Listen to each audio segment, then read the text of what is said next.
I'll guide you through how to make Instagram business account. If you find this useful, don't forget to like and subscribe. To get started, go to the Instagram website. If you already have an account, simply log in. Otherwise, click Sign Up to create a new account. Fill in your email, a secure password, full name, and choose a unique username. Once completed, hit the Sign Up button.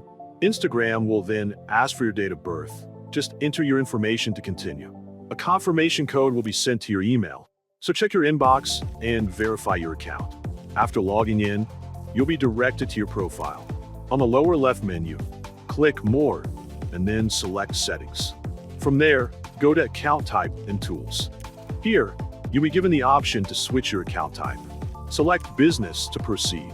You'll then be asked to choose a category that best represents your brand or service. Once selected, your Instagram account is now officially set as a business profile, ready to grow your presence and connect professionally.